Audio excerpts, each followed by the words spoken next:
Welcome everyone. Where is Ramakrishnan, the second speaker of the day? Does he know he's speaking? Okay, so it's a pleasure to welcome Kavita to her alma mater once again. Welcome back. So she got her PhD from the EC department at IISc. Then she's been working at IIT Bombay since about 2012 in the IEOR, which is an interdisciplinary unit, center, department. It's not center, it's not department. It's just interdisciplinary program. She's working at IEOR, interdisciplinary. And she's going we are hoping to get some other status. So let's see. So she's going to speak about acquisition games with partial asymmetry. So over to you. Yeah, thank you. Okay, so good morning everybody, and thanks for this opportunity. Yeah, actually this is basically games involved with when some people want to acquire some things and they are competing over the common things which they want to acquire. And when they have partial asymmetric information, you would not have all the information. So in this case, how do we work with this game? So that's the main topic about. And this work is actually presented at Allerton 2019. So I hope nobody was there, because some parts of it would coincide with Allerton talk. And then I have some ongoing work with my current PhD student. So that I would talk about. Okay, so the first thing is about motivation, what I'm talking about. And this motivation is with using an example. But at the end of the talk, I'm going to give you some more things actually why I'm having bigger motivation than what this is. I don't know how far I could go, but I would just like to explain what I would like to do here. And so the first part of the talk would be on the Allerton paper, where we're just talking about simple examples where you need to acquire either a single lock or two locks in presence of competition and without having sufficient information. And then this is the extensions where we have now extended the work to general M, when you can acquire M number of locks. And so for example, you can think about it like you have to win a project and then you have to deliver it with M phases. Okay, so some such kind of examples will be here. And then we would talk about the real example which we want to solve, which we could only solve currently partially for the case with M equal to 2. And so here any agent could acquire any lock. So I'll explain the details. Directly moving on to the motivation, just think about there's a huge social network, online social network, and the content providers or the service providers or some platforms or whoever, they want to acquire M hidden potential customers. They're somewhere in the thing. The way they can acquire is you keep sending advertisements, and if that advertisements get viral or they reach by a propagation of the message, if it reaches one of the at least any of these potential customers, let's say they acquire them. Right now we are assuming that once a person contacts a customer, manages to contact a customer, then it would be acquired. Okay, and so the first one to contact would acquire. It's like you're sending through a lot of advertisements and you have to spend money on advertisements. And so what you would do is that, you know, if let's say you know the full information, right? So that means you know the number of customers which are taken by you as well as by others. So depending upon the leftover opportunities, you would consider designing your further contact process. How much further revenue you would like to spend on this advertisement process. So this problem is solved for full information and no information case in this paper by Ethan Altman and others. But what is more interesting is that in reality you would not know the number of customers acquired by other agents. So we really want to solve this problem where the content provider I would at maximum know XIT. It's not that it will not have no information, even that doesn't look realistic. It would know how many it has acquired. Okay, so therefore we would assume that the content provider would know XIT, the number that it has acquired by itself, but it would not know about the others. So hence this becomes a partial information game with asymmetric information. Okay, so yeah, and this is actually a non-classical information structure which I would be explaining very soon, and we have solved actually a simpler version of this in Allerton paper. Okay, so what is this non-classical information? So basically it's to put it in the simple words, let's say a state component of agent I depends upon some previous state, need not just previous, but it could be some time previous to the current time epoch of agent J, and therefore its cost or its utility will also depend upon what has happened to the agent J, but the information structure is not nested. So that means what? The information that agent J knows is not available to agent I. So it doesn't have access to the information based on which some actions are chosen, which will influence its own utility. And so this is what is called non-classical information games.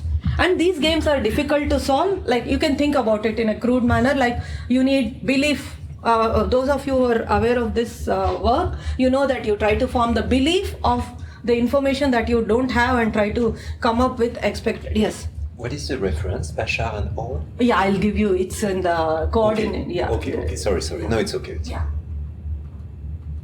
I'll display it then. Yeah. Okay. So it's basically, you can think in some way that there will be belief. You need to have some belief, but then you know in the next step that the other person is playing based on his belief about you. So you should also have belief of his belief, and this goes on. Okay, so the games are difficult to solve in general. So there are some papers which provide solutions under certain conditions, but of course most of them are for discrete time, and they assume in some sense they know the actions chosen by other players. But we don't do any of those things, and ours is not even a discrete time process. We can always think that you can think about uniformization, but probably we have a more natural solution. So the idea here is that we usually have few information updates, and based on those information updates, we would like to come up with more useful strategy updates. So let me just start talking a little more details about the problem. Say there are two agents. Okay, they are controlling their own continuous time Markov jump process. And agents say they can only control, like in our example, right? We can speeden the process of advertisement, but we cannot do anything else, right? So others are also trying to advertise, and whoever could acquire the customer first, they would get the reward. So I can't control who gets the reward. I can only control how fast I reach the customer. Okay, so agents can control only the transition rates, and transitions can depend upon the local states of both the agents, like including even the history. Okay, transitions means who has acquired what. These are the state you could call about. So this is actually a finite horizon process, and in a slightly different way. In the sense, you have some time till which you are going to try to acquire. And further, if you had acquired all M of them, obviously there is no incentive for you to move further. So you would not try anymore. So a local state is completely described by the actual state that it sees. And if you really think about it, we should also know the transition epoch at which this change in the local state is observed by the agent. Okay, so let me explain the two-lock problem a little more. Say two agents are competing to win a project. You need 2 or 1 lock to win it, and the agent that first contacts both the locks gets the reward. So this is the simplification I'm talking about. So we say that you should first win the project and then you should deliver it. That's what is the thing about. So whosoever proposal reaches the customer first, they would win the lock, let's say. And after that, you should also deliver the thing. So you have to contact the lock before their competitors and before the deadline T. That's when you get the reward. And let's say the process is can be modeled as Poisson contact process, whose rate you are supposed to control. Cost is proportional to the rates. Okay, so now the information structure, why is it asymmetric? Because agents have no information about other agents' acquisition process. Right? You would be continuously trying to acquire the destinations or the locks, but maybe your opponents have already taken them off. So you don't have an information on that. So just a quick question. So if the lock is taken by somebody else, you don't get that lock? No, you won't get that lock. You would Only know. two locks. Huh? There are only 2 locks. Right now, but in the next work we have M locks. So we have also extended to M lock. So upon contact with the You do, if you contact and you don't get the lock, you do then get you know information. that others have. Yeah, that's So what. that is information that's available. Yes, correct. So information is signaled through that way, not through actions. Okay. So upon contact with first lock, agents know if they are successful first to contact, and they know some information about others. So every agent, whenever it contacts a particular lock, it gets information, relevant information, not before that. So actually this information would have happened sometime in the past. Okay. So agents have no access to others' actions, no signaling through actions, information update at asynchronous instances after that event has happened. So the idea is the following. The natural idea that comes to us was you use open loop control till you have an information update. Yes. I'm sorry, I still don't understand really the process. So it's like I have 2 agents that both of them are controlling the Poisson process. Right. And when do I acquire a lock? Is it the first event? Is it like 2 exponential? I'm the first one to acquire that lock. It's according to an exponential process. Right. Both of them are having exponential clocks. We are controlling our own clocks. That's the strategies. And the first one, okay. So Yeah. I'm drawing, you and I are drawing a random variable lambda, Yes. like Yeah. an exponential. The minimum of these 2 is the ones that acquire log. Correct. And I will know that you acquired only if contact. once I observe. Okay. Yes, exactly. But if there is, and you say, okay, only 2, means that Right I can replay again exponential, assuming that I have won the first lock. assuming that I have lost. Yes. What should I do? Then there's no incentive for you to play anymore, because the project is won only if you win both the locks. In this particular example, in the next example, you would still try. The following is clear, right? Once you won the first lock, then you shouldn't expend any energy to get the second. Rate is you spend, is there a base rate or you always spend some positive energy? You always spend some energy. Then it's not. Because you have to win the other lock also to get the... But then I don't understand because Because you also don't have infinite time there. You have a finite time. So even when you say that you can spend basic energy also, still it is better for you to try better. But then why it's dynamic? Because the only thing is at time 0, you and I, we just spend a lot of money. No, but then after that, so you're after that, when you get the first information update. Which is whether or not I got it. Yes. Not only that, at what time you got it. Okay. So you assuming have that I've said. Yes. And so based on that, you have to choose the next strategy. But you told me that there is only 1 lock, so it's over. No. 1 or 2 locks. I'm explaining. 2 what- locks. Yes. So if I have 2 locks, I can play again. Yes. I have to play again. Okay. And I have M locks also. So 1 lock is static game. Yeah. 1 lock is like you can think like static game. It's like everyone at time 0 Yeah, decide a rate. exactly. 2 locks, I have to decide. Yes. Exactly. Depending. Okay. Yeah. Depending on when I got the lock. Okay. So like choose a open loop policy that potentially lost the entire time duration because you don't know when you would get the lock, and choose a new open loop policy for the rest of the horizon at every information update. So Allerton paper is with 2 locks, but I'm going to explain with the okay, and based on the new information. So something like this you can think. At the beginning I have chosen this open lock. At this point I had an information update, so I chosen another open loop policy. And at this point I have 3rd update, so I would choose this. So in effect I have used, this is the overall control that I have used. Open loop in the sense that you have the information, you take everything in expectation, and you compute Right, what is the best that I have? what is the best. Yeah. So it's not POMDP, it's more Yeah, certainty you're equivalence getting the principle. belief in a more structured manner here. Okay. Okay, so what are the ingredients? So I have the action space. Actually, it will become L infinity because I'm assuming there is a upper bound on the action. I mean the amount of acceleration that I could use. So like at every information update, I have to choose a waveform which is going to represent the rate of the rate process of the Poisson point process. Like And so this is the actual state. That is whether you have been successful or unsuccessful flags at last K contacts. And this is the times at which I have contacted the logs. This is all the information, local information that is available with Agent I. Sorry, why do you say LP and then L infinity? Yeah, actually, it is actually L infinity. But why not just L1? It's only want the integral of the cost to be finite. You'll understand very soon why I need L infinity. It's a good idea to assume that there is an upper bound on the amount of energy I can spend, and then I'll get bang policies. So no, but is the energy? There is an upper bound on that. That gives me the. I don't understand what energy is there. Not energy. This is acceleration rate. There is an upper bound on the rate that I'm spending on the.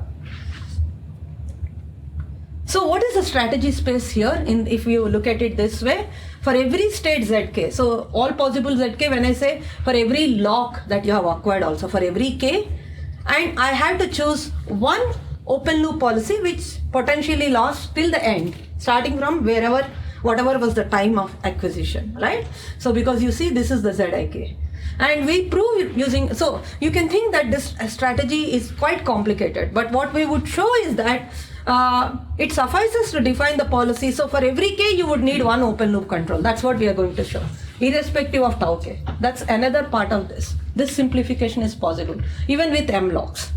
Say again. So for every k, every zk you need one action, which becomes very complicated because zk includes tau k. Yeah, for Tau k every is zk. Yeah, every zk.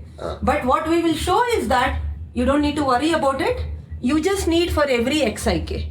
Oh, you don't. And I'll have one open loop control policy, and I will define for each tik. I will explain. Okay. So that's the simplification that we got. Okay, so let's quickly run through this. Just a quick question. Go back to the previous slide. So here you have the vector of k contact instances. So in this problem, you're restricting. It is okay to fail when you contact, but I'm just you telling need. No. I need to know what the success criterion is. So success criteria is you're the first one to contact that particular lock. now, how many logs do you need to successfully get a reward eventually? So I have two problems. In one of them, it is I need to contact both of them as the first person, but the first one to get the success, only that guy can contact the second one. In the other one, there is no order. You can contact any lock and you can get the reward as long as that was not contacted previously. But how many? Okay, so when you contact any project, or any lock, you get a reward. That's Yes. In one example. There are two examples I'm working with. Okay, let's stick to the Allerton case where I say that the first one to contact the first lock, only that person can try the next locks.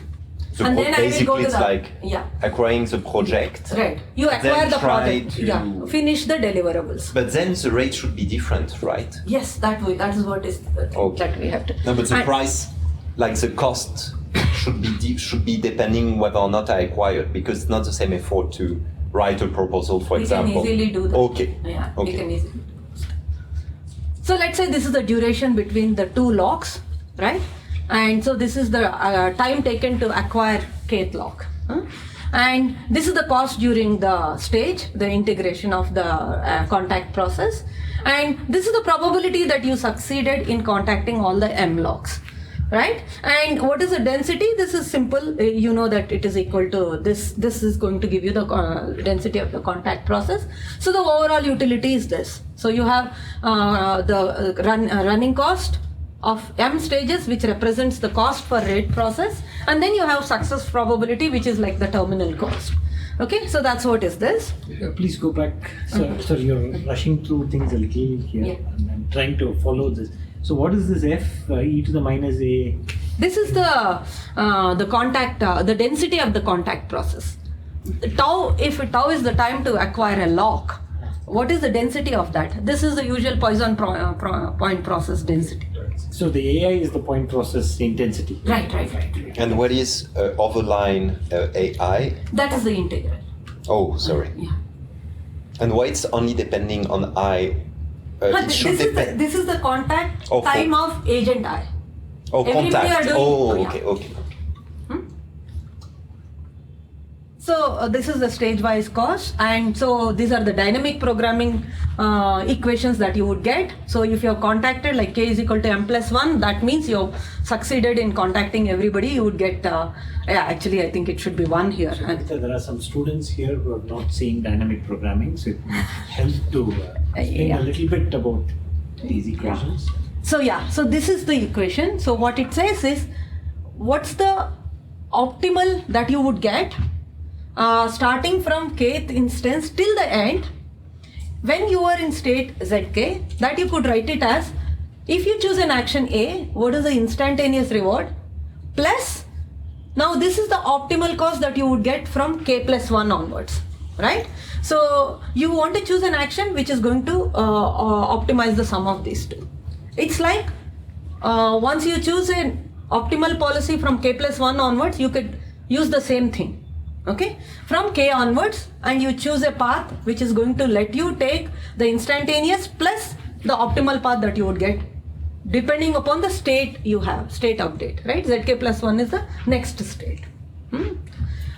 So these are the dynamic programming equations, and as you see, I'll have 2-level equations, because I'll have dynamic programming equations, but once I start expanding, you will see that, you see this is a waveform.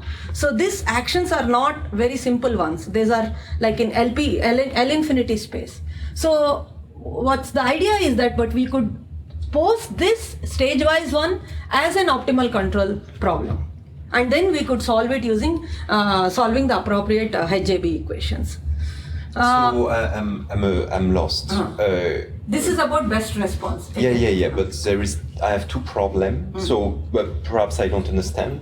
How do you compute this expectation? Because it's based on your belief, right? So you need. Oh, you will go there. Yeah, I'll go. And also, so the best response is against the strategy of the other, which also depend on the belief, right? Yeah, I'll show you.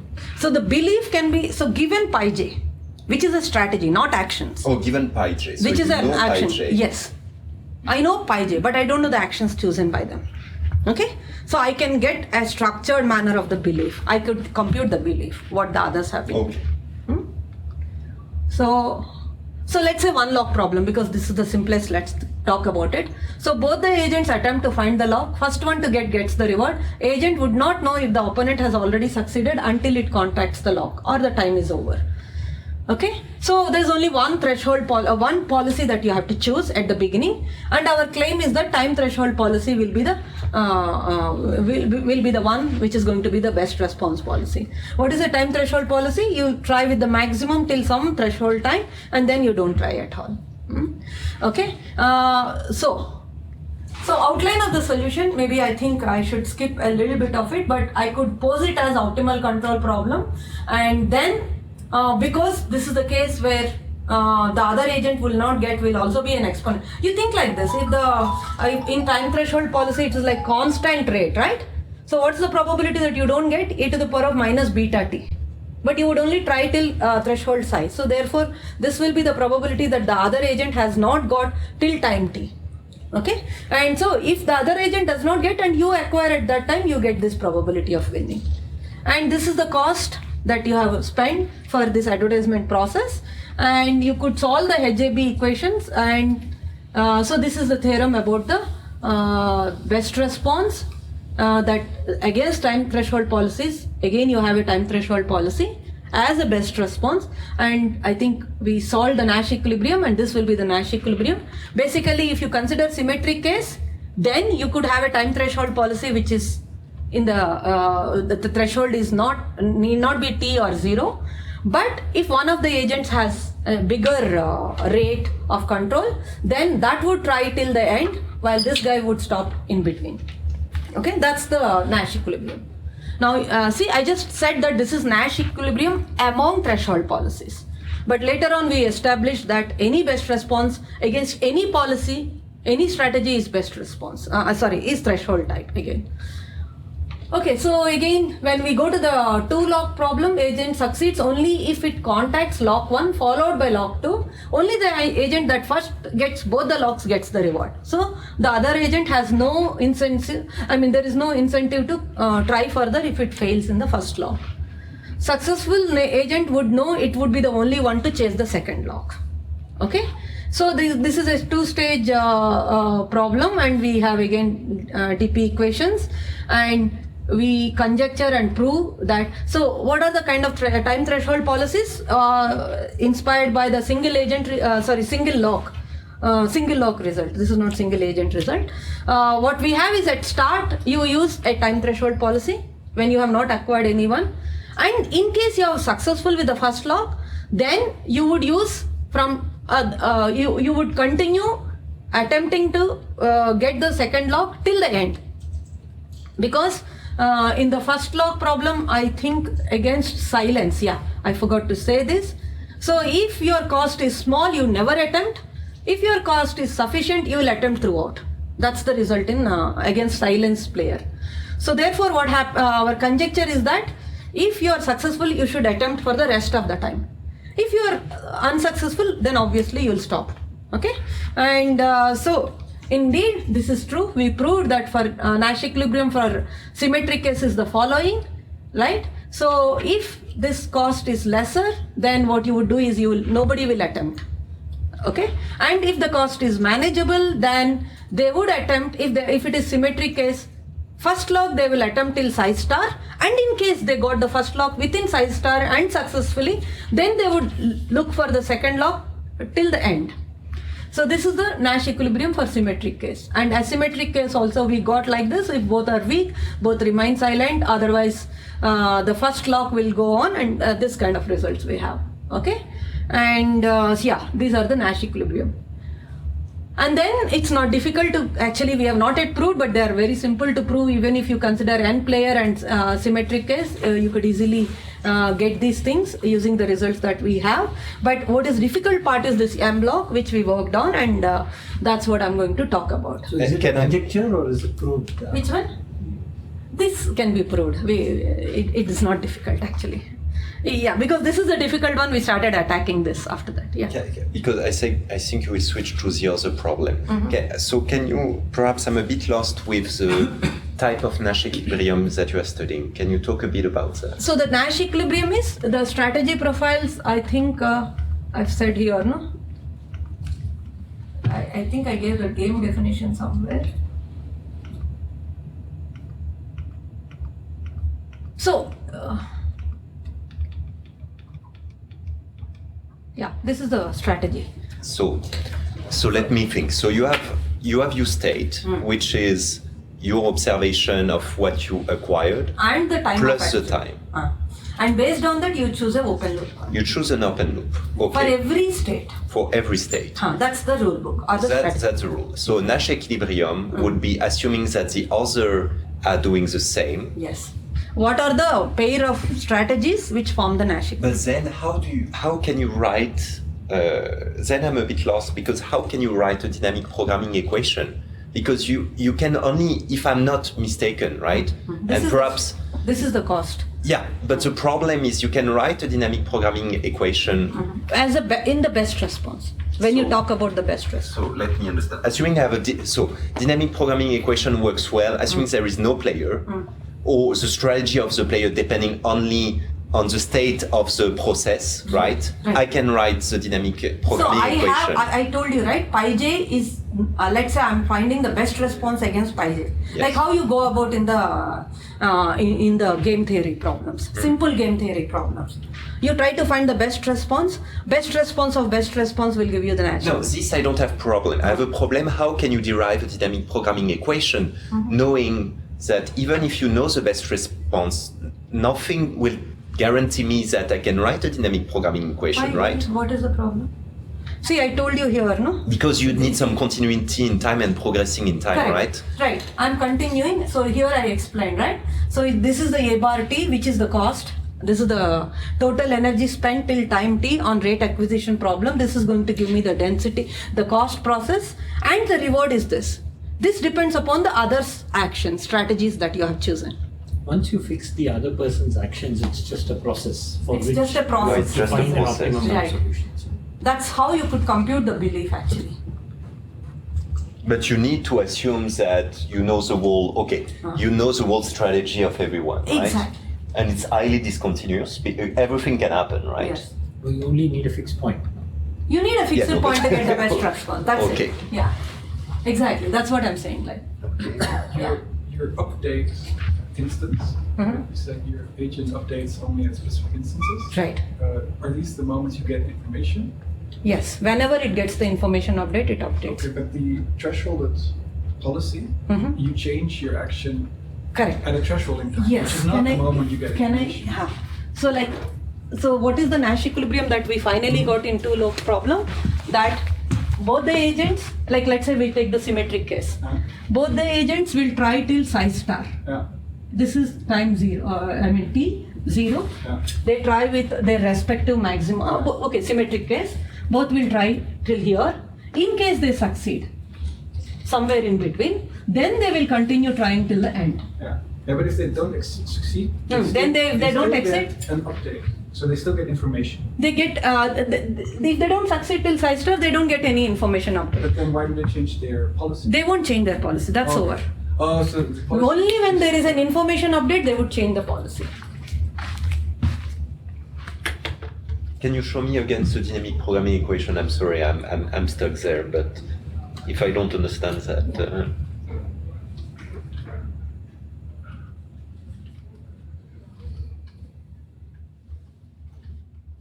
Okay, so it's depending on zk, which is the time, and it's because. Okay. Okay, so let me just summarize what we did in this Allerton problem.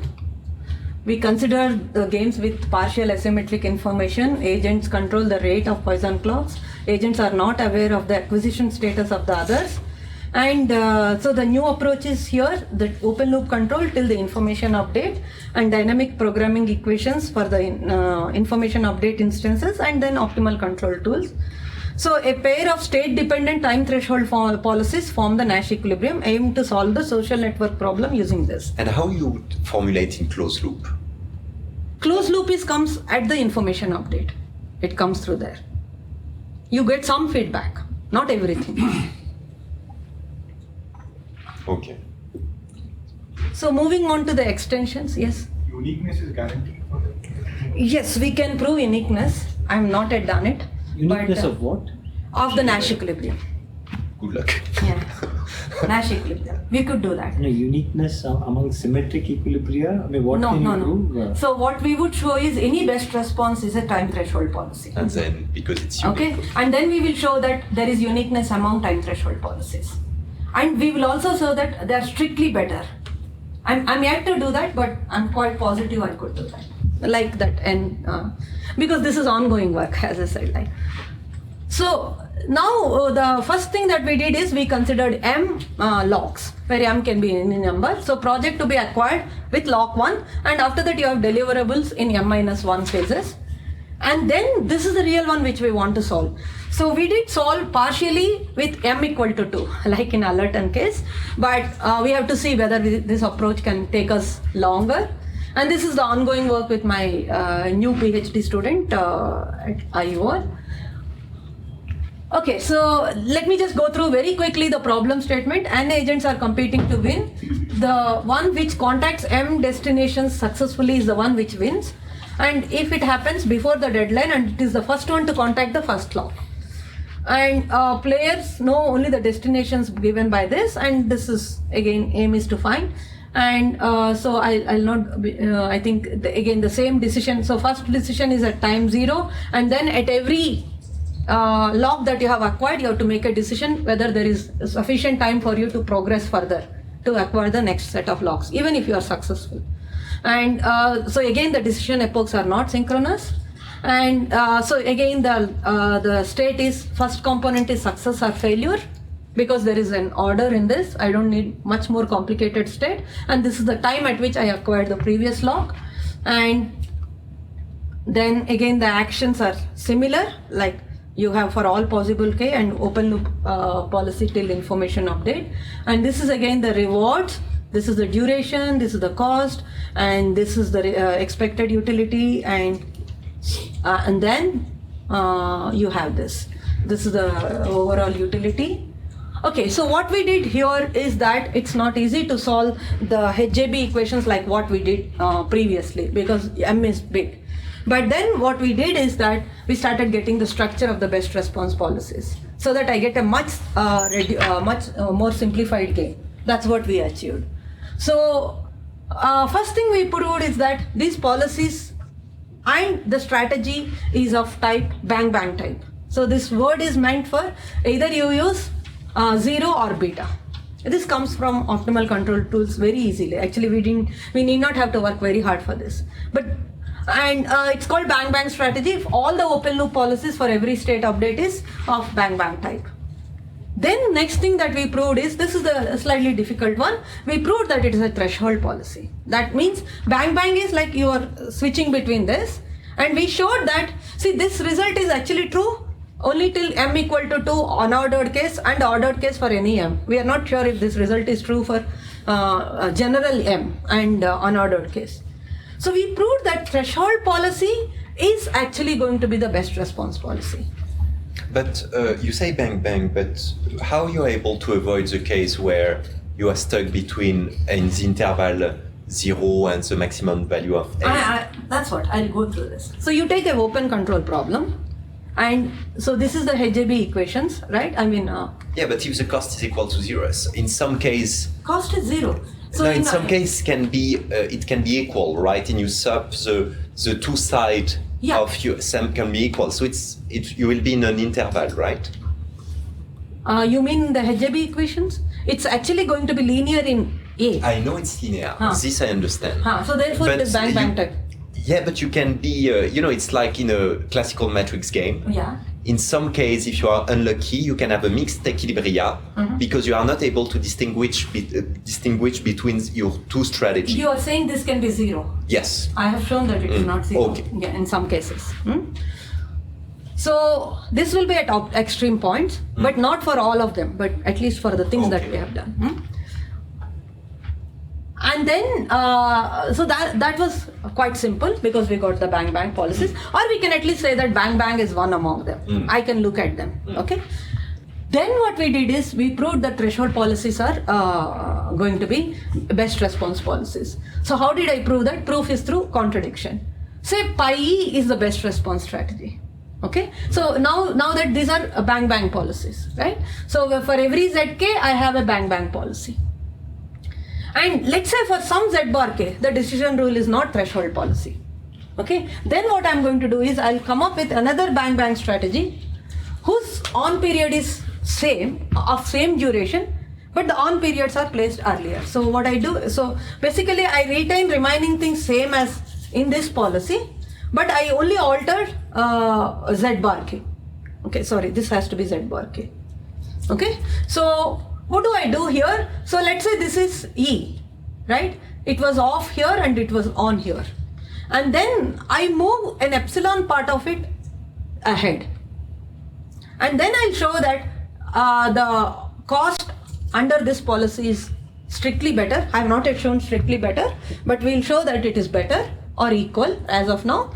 And therefore, the threshold policies, you continue doing. Whenever there is a gap, you keep moving another epsilon strip.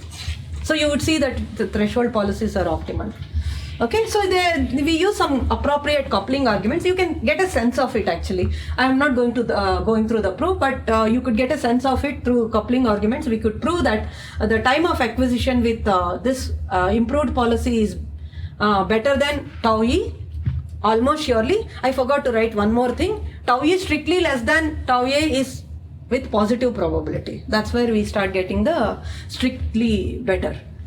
And then I'll go through some more arguments, not because it's quite a little bit complicated proof. So sample path wise, whenever the state is z bar, if my with the optimal, supposed to be optimal policy itself is before t, that means both the strategies were successful at that particular k. But with policy A, one has better chances to win the next lock because of this theorem. What is this theorem?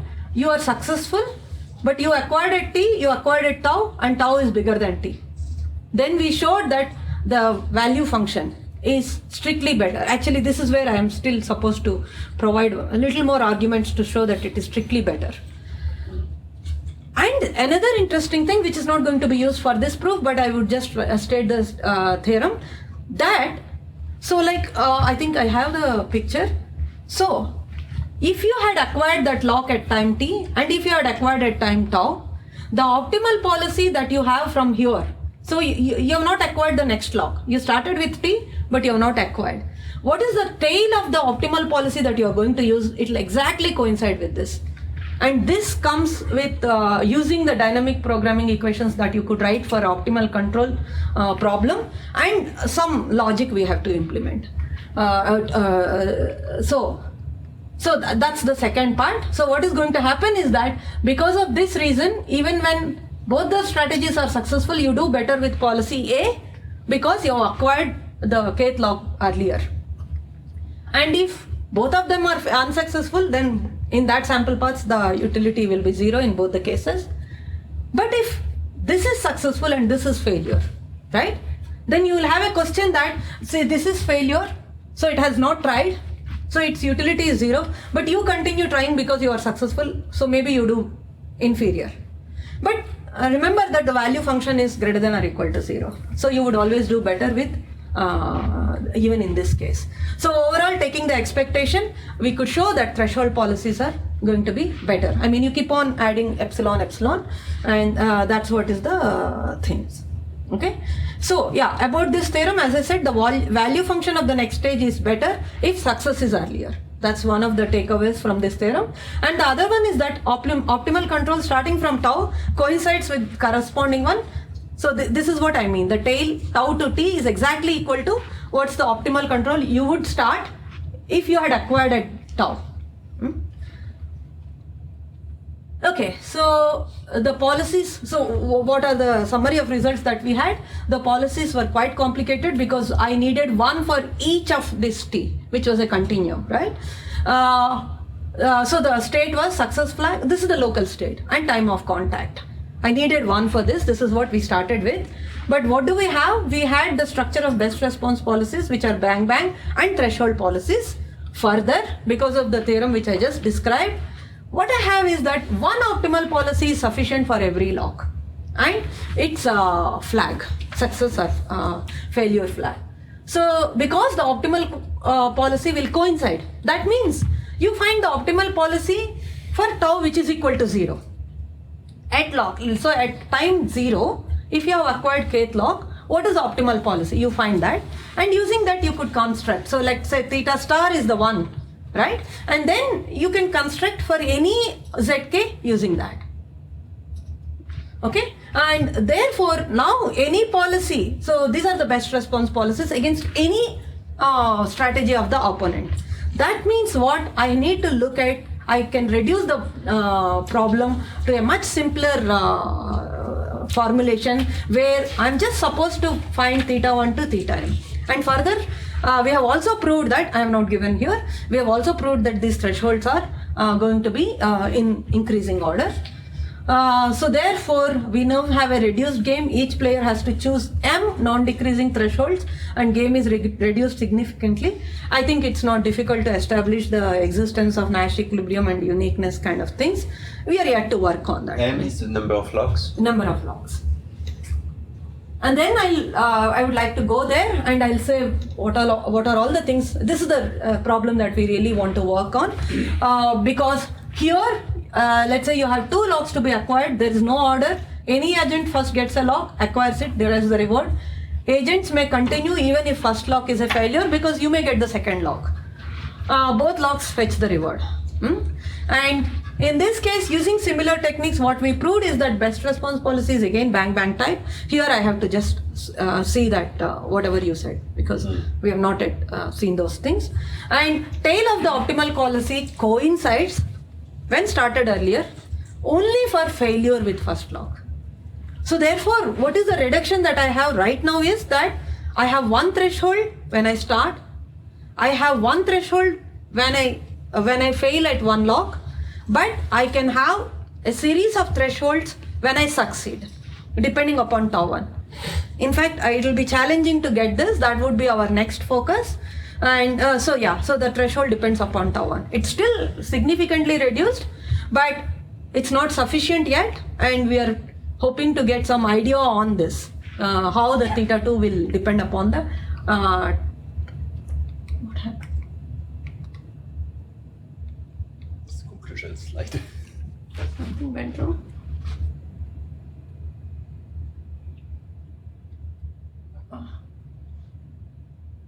I don't know what is the problem, but yeah, sorry, I'll have to go through this.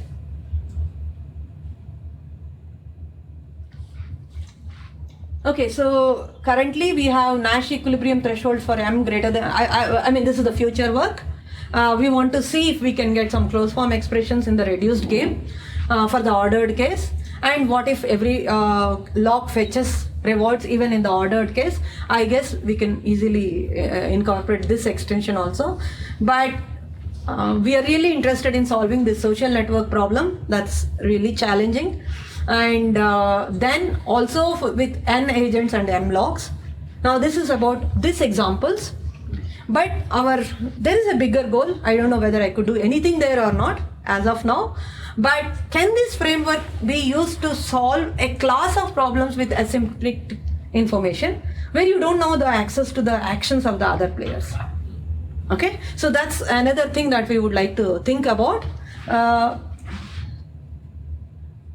Yeah, so this is some of the literature. So these are the recent problems that people have been working with, this kind of asymmetric information games where they assume to know the actions in some cases. Okay, and so this is the one which I talked about where they talk about this non-classic information, and this is the original problem which was solved for full and no information case, and this is our paper at Allerton.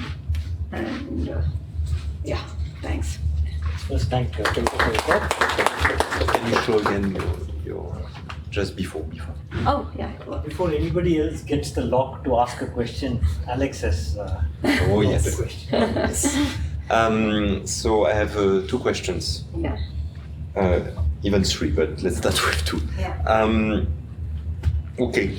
So I think Ethan, when he publishes this paper, he has studied 2 cases, the discrete time case and the continuum time case. I don't think he studied continuous time. We have done both, and we have done both in another paper for infinite cost also. So we have done it. Okay. At least I have a paper on it.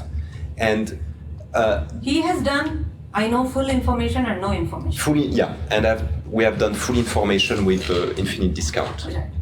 And do you think it will bring, because in this case, in the continuous time, it's important, at the end it's kind of discrete, right? Because you take your decision only when you observe the information. Right. That's the natural thing we do. But So- do you think, assuming that you could take the decision at any time, do you think Yes. it will bring something new? Because that's why we are considering open loop control. Oh, You okay. don't have information update. Oh. That's the reason why we are considering open loop. So we are allowing time variations, right? Yeah. Which are open loop. Okay. So, and then the second question is, so you can write in this case, because you restrict to open loop, you can write all the dynamic programming equation, and you say that the state is big, but not so big, right?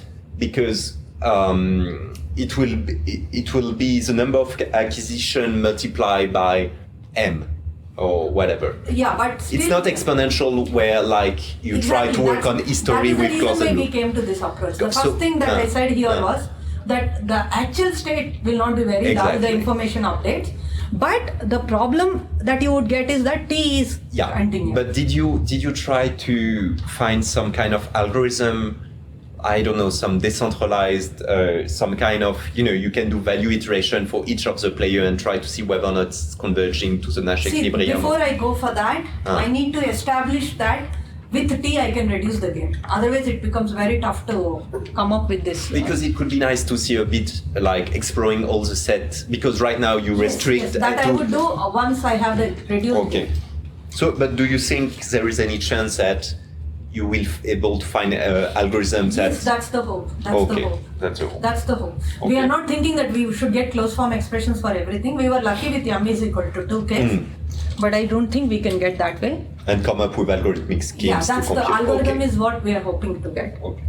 But the algorithm should be manageable. I mean, we should be able to come up with an algorithm. I would put it I that. think that the intuition, we got an intuition with Francesco, I work with Francesco on that, that perhaps there is some kind of potential, there is perhaps a chance that because everything is symmetric and linear, perhaps you will be able to reduce to a global dynamic programming problem in the full information case I'm talking full about. information. Perhaps Yes, it's... that we know. Even Ethan has talked about it. Oh, okay. Yeah. Good. That we know. But here it is not true. That's the thing. I don't know. I don't have any clue. Okay. I'm good. Any other questions? Yeah. Just one question. With the unsorted or unordered locks, do the agents still compete for the same lock, or can it be that one agent is going for one lock and the other It's agent like is going for you're a different spreading lock? advertisement in all directions. You could get anybody. Yeah. So if you are left with some n logs, the first one to get would be n into the rate that you are trying with. So, and if you get that guy and that lock is not acquired by anybody else, you get that reward. Yeah, but it's still if another agent is doing the same thing. they You would don't have always- directed search.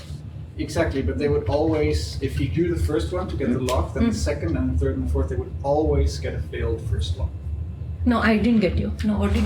So if you say you have three locks, right? So the first agent to get a lock gets it, but the second agent, if someone already has a lock, always fails. Or can he lock one of the other two that haven't been locked? It's possible. It's Anything is For possible. social, yeah. See, Okay. what I would, Okay. what I would like to say is, it's like this. You're spreading. You think that you're spreading the advertisement. Yeah. It's spreading in all directions, Yeah. and they can be anywhere. Yeah. You know, it can So hit in it. if your first lock fails, Yes. with an It- you're basically unlucky. Right. So, Or just really slow. huh. Yeah. Okay. So it's like you have n resources, and you don't care whether or not you get the first resources or the second resources, as long as you get as Right. many Right. As many as resources. you can. Yeah. You're not bothered about it. Yeah. That's the social network example. The other one was like you have acquired a project and then you want to deliver. Is the condition that you have on the restriction on the actions that an individual can employ, that it's a waveform in L infinity, or is it bounded between 0 and beta? 0 and beta. So it is obviously in L infinity. No, but I think It is L infinity on 0 to infinity. I mean the time axis is 0 to infinity. and it's the only restriction is L infinity. Yes. Then- No, I need I need slightly, as I said, like I need a bound. So L infinity is sufficient. So then here is the following policy. For epsilon amount of time, use a very high value, which is the same as the beta times, let's say, the threshold. Right. So beta times threshold is the integral. So, but choose a value such that that integral is over delta. I know what you're saying. So that's where I was little hesitating to sell this. It is L infinity because so that's why it is slightly more structure than L infinity because I need that. What is the precise The condition? precise on the condition action is that space? I'm having them bounded. I'm given a bounds Okay. between 0 and beta. Beta. So because we are not paying attention to that L infinity details, no? So we just need a kind of Banach space there to apply the optimal control theory. So we are not precise with those details. Sorry. To apply the optimal control theory tools, I just need that the action space is Banach space. That's all I need. The strategies come from Banach space. So L infinity is okay. I mean, I'm saying for L infinity is okay, but I'm going to be a subset of L infinity actually. I would be choosing a subset of L infinity, which is bounded between. Bounded with a given bound. Yes, exactly. think- That's the thing. Given bound is what he Right, said. Yeah. right. So that's why I said it's a subset of, because to apply dynamic programming principle, I need at least Polish space, something like that. So we didn't pay attention. So actually it will be a subset of L infinity. No, I know what you are saying. The other question is related to your comment about uniqueness. So so these are policies where there is a there is time that is involved as well. Right. And so, for example, I can think of a policy which is a threat policy. The threat policy is you better don't apply for a project because if you do, I will always apply at this maximum possible rate for the entire duration, regardless of my cost. Of course, there is a additional cost that I'm threatening to use. But because you may be threatened and not, therefore, because you know that this is the policy that I'm planning to employ, you will operate only for a shorter period of time, in which case I should operate for a longer period of time. So there could be policies like this, That is which are also threshold policies, correct. but these are policies which are not necessarily symmetric in the sense that the on time I agree with could you. be different. Yes, there is a possibility so there of is that. uniqueness. Yeah, but such a thing will not happen, at least for the cases that we have considered. Means that because you restrict to open loop? I What is- restrict what to is- open loop, and I would show that there is, whenever there is a policy which is happening later on, I show that strictly there is an improvement. Sorry, I didn't follow that. So the utility that you get is strictly better than the utility when it is I don't later on. What is the set? What does when it is later on mean? So like So both are on and off right. policies. So They're if all- your on period is starting at a later period, no, both are starting on time at the initial. They are always like this. right? But then it could be that one of them What you, has a yeah, longer I on agree with period you. than the So other. that's why I said I could only prove till for the ones which I have already got. So for m is equal to 2 case, we have established that there is unique thresholds. So you are right. I have to establish uniqueness. Then only I can talk about this. So first thing is that I need to show threshold policies are the only ones. There I show that there is strict improvement with threshold policies. Second thing is the thresholds are unique. This also we did for Allerton case. For the other case, as I said, we are yet to establish the existence of Nash equilibrium in the reduced game, and we are also hoping to establish the uniqueness. So once we do that, we will have it. Otherwise, you are right. Even those kind of questions were proved to be wrong, at least in the cases that we have completely analyzed, not in the other cases. Any other questions? Okay, so if there are no other questions, let's thank Kavita again.